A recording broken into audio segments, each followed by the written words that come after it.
Assalamualaikum warahmatullahi wabarakatuh. Kembali lagi di channel Pejuang Sarjana. Oke, di sini pada kesempatan hari ini saya akan berbagi ilmu atau pengetahuan saya tentang karya tulis ilmiah. Oke, langsung saja.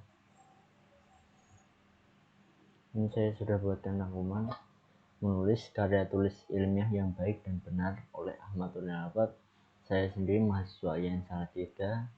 Kemudian saya pernah menulis di jurnal yang tercinta, DOAC, ITI, dan lain-lain. Kemudian saya sudah menghasilkan 11 artikel di jurnal nasional terakreditasi maupun yang belum terakreditasi. Ini CV saya, Ahmad Ilham, jurusan akuntansi syariah. Email saya ini, Cinta ID saya ini, akun Google saya ini. Langsung saja, etika peneliti. Peneliti itu boleh salah hipotesis, salah metode pendekatan, salah analisis, salah pengujian. Maksudnya apa? Sebagai peneliti pemula atau junior research seperti saya ini, kadang menentukan hipotesis itu kadang ngambang gitu loh, kadang tidak benar. Itu boleh, peneliti itu nggak apa-apa, ini kan dibuat untuk belajar.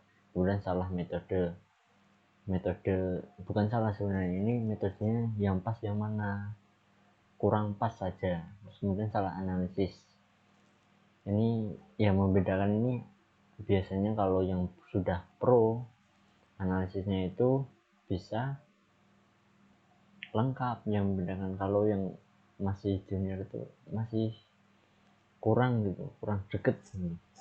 Kemudian salah pengujian hipotesis. Tetapi di samping poin yang tadi, peneliti tidak boleh tiga ini, mempermainkan data, manipulasi data, modifikasi data. Artinya apa?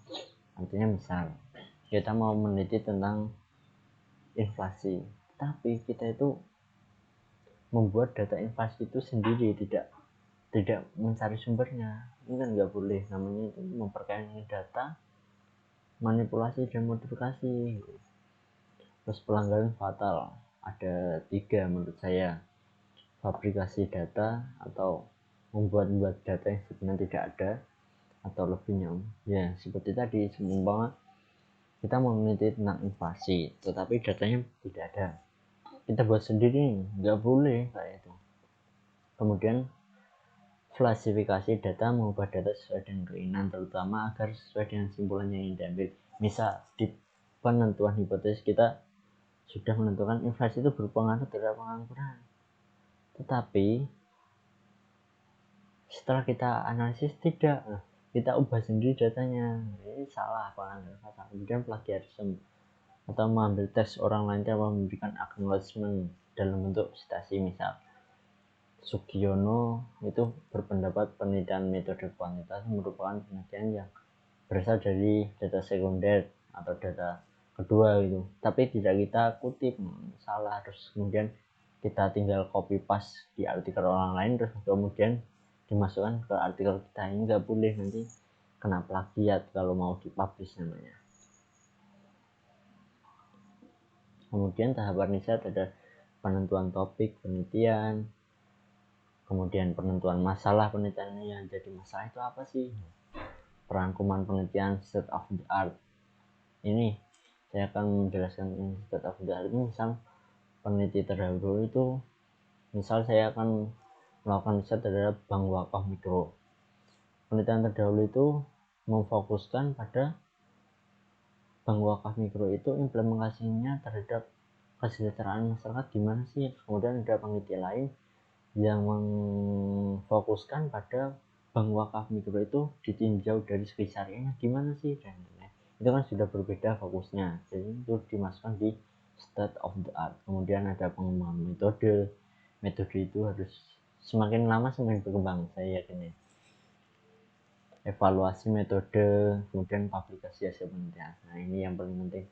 Setelah kita menulis riset, sebaiknya dipublikasikan. Karena apa? Karena kalau tidak dipublikasikan, buat apa kita meneliti? Biar bisa bermanfaat bagi orang lain, makanya kita publish. langkah praktis cara membuat rumusan masalah. Tulis kalimat atau pertanyaan yang memperkenalkan masalah sebelum perumusan masalah atau pertanyaan dapat ditulis bentuk daftar pertanyaan atau bagian dari paragraf dan lain-lain. Intinya itu rumusan masalah itu dari yang umum dulu kita jelaskan, kemudian yang secara spesifik, secara khususnya mengerucut lah. Kalau kata kita berbentuk segitiga terbalik gitu. Kalau menurut rumusan masalah. Kemudian perurusan masalah itu punya karakter harus spesifik, relevan, maupun yang menarik perhatian. Misal saat ini isu yang sedang berkembang COVID-19, kita teliti tentang COVID-19 itu kan relevan, terus kemudian menarik perhatian, jelas COVID-19 ini spesifik. Misal COVID-19 ini ditinjau dari apa, segi ekonomi kayak atau segi tasawuf, itu harus spesifik. Kemudian tahapan dalam penelitian: menentukan judul, latar belakang, rumusan masalah, membuat pembahasannya sederhana, membuat kesimpulan. Nah, ini yang memberikan, kadang ada peneliti yang menentukan judul itu belakangan, yang penting jadi boleh itu. Kemudian sistematikan secara umum itu ada pembuka atau introduction. Biasanya gini, judul, terus author, abstrak, kemudian introduction ini, kemudian isi pembahasan, terus metode, kemudian hasilnya gimana, terus penutup, penunjang itu misal apa ya, bisa dimasukkan CV kita, bisa dimasukkan draft kuesioner kita kalau kita pakai kuesioner dan lain-lain. Penjelasan per subbab. Abstrak reviews are summary of reason. Di abstrak ini mencakup skop judulnya apa, tujuan penelitian kita itu apa. Kemudian introduction, the introduction should consist of the background of the study. Paragraph not pointer with proportion of the.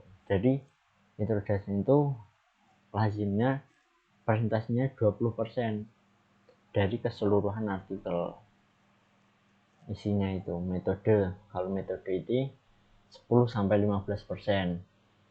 Ada jatahnya gitu. Kemudian result,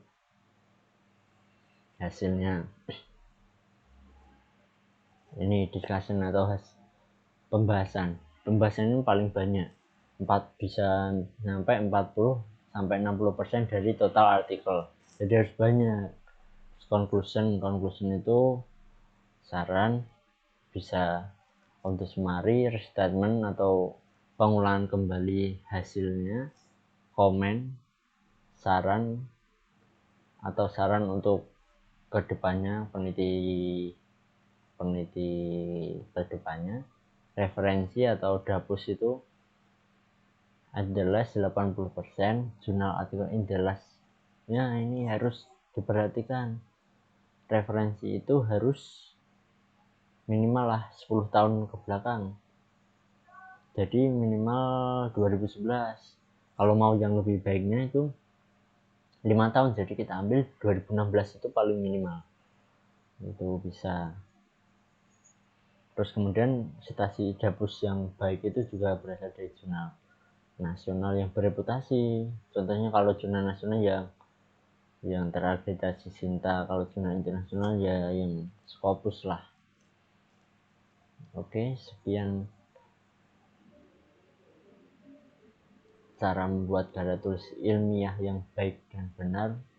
Karena waktunya singkat sekali, ini saya akan nanti mudah-mudahan saya akan membuat video lanjutan mengenai gimana sih cara membuat persubabnya. Ditunggu aja. Oke. Wassalamualaikum warahmatullahi wabarakatuh.